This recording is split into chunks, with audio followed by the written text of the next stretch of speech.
from social media. We have a tweet from @WriteWithLove.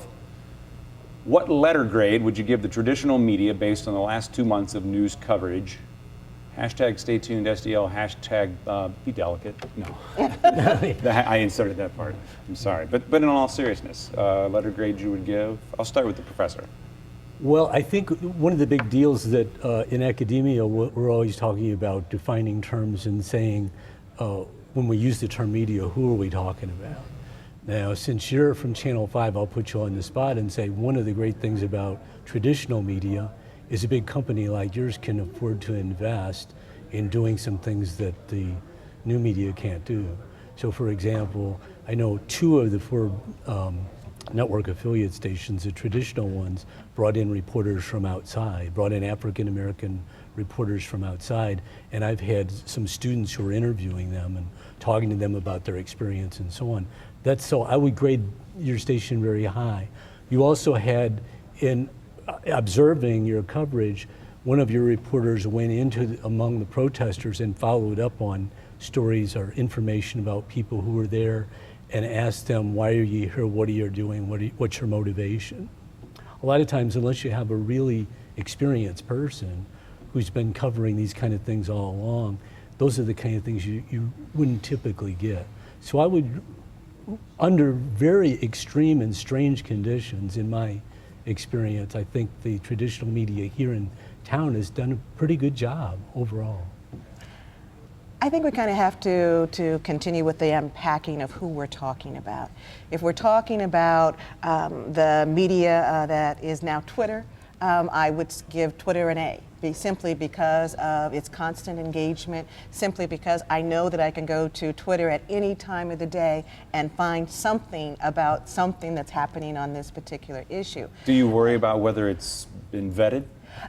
Not particularly. I don't worry about it from that way, because I worry about it no more than I worry about the regular media, in terms of the credibility of a story that Channel 5 is telling, as opposed to the credibility of a story that Channel 2 is telling. So I don't necessarily worry about that much, because I know I can find the places where I have found accurate things before. You're filtering yourself. Exactly. But I think that the better question to ask about the assessment of the media is not in the moment. I think that the better question is, what did they do after all of this is done?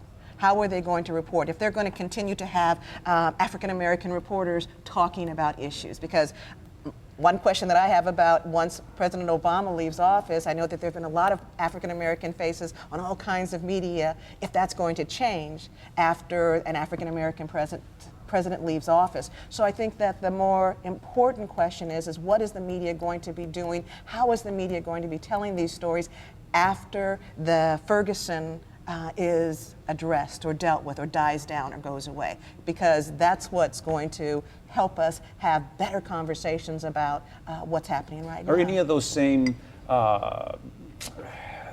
standards apply to the new media that you talk about, to Twitter, or is that more kind of organic and it kind of ebbs and flows? Is there any responsibility there that to the story after it's not as exciting to live tweet something? Well, again, you can measure it by that. I think that it's so new. It's really hard to assess what our expectations are going to be of Twitter going forward. We've had traditional media for a long period of time, and the challenge is the criticism that's being lobbed at traditional media right now. You're not telling the story accurately, or you're not telling it with an understanding of the community that you're talking about, because there's nobody there from that community telling that story. That's decades, that's hundreds of years old. So we can ask the question about the traditional media, how did you tell the story after it was all said and done? Chris, I'll the report card question first, and I guess turn it on yourself as well. I declined to give a grade. My first profession as an adult was teaching college, and one of the reasons I got out of that business was I'd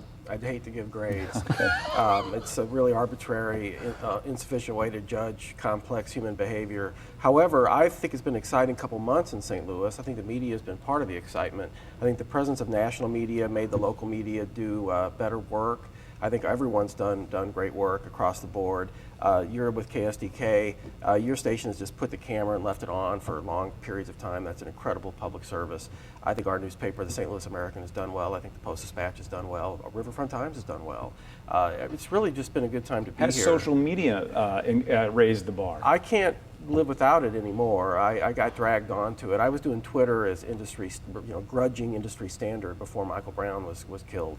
And now I live and breathe on it. I hated driving here because I couldn't follow the protest in the Shaw neighborhood. Sitting waiting for us to go on, I saw that some yahoo threw a brick through somebody's window and they're burning a flag. I wouldn't know that if I didn't have Twitter sitting there watching it from your. Of course, and I feel the urge to jump in and say, as reported on Twitter, because I know there have been things reported on Twitter that turned out to be not true. That Well, were these pretty, were pretty, triangulated tweets to coin a phrase. something we talked about. Scott talked about. Scott talked about, yeah. When you talk to students these days and you ask them, how are you using Twitter? How's it working out? What do you do with it? It's usually they're getting ideas about things that are happening. Then a lot of them are going to the so-called mainstream media. And a lot of times there was just a Pew Research study that just came out about what took place on cable and what took place on Twitter. And one of the conclusions was there were 3 million tweets the day, the event happened on a Saturday. On Thursday, when the president spoke, there were 3 million tweets. The next day is when Hillary Clinton spoke about it, and then the information was released here about the police officer and the video. The tweets were ahead of the curve, is that what you're saying? The tweets were one day ahead of the curve. In the study, they did a comparison to what happened to Trayvon Martin, and Trayvon Martin's story came up much later. So I think your point's well taken that it's going to take us a while to figure out how this is all impacting. But again, when I talk to students, I asked my class this morning, I have an introductory class with about 50 students, and I said, how are you really using the media? How are you using Twitter? And it's mostly like they're getting ideas about stories like hearing about a brick, then they're going to see from Channel 5 Chris, to see. Chris, what do you see the role of the American is in this particular story here? Is there a capital J journalism role, or is there a little bit of advocacy involved too? Well, it's an advocacy newspaper. It always was. Here's what's different, though. We've become journalist citizens, which is different than citizen journalists. We're professional journalists, but we also are obliged as citizens to defend our community and try to advance its interests. So like our editorial this week, Dr. Donald M. Suggs, our publisher, insisted we publish the protesters' manifesto as our editorial. And I wrote a little head note saying, in solidarity, we reprint these words. That's exciting for me to be a part of a community that needs to be defended, and it's nice to be needed, and it's nice to be there to support them.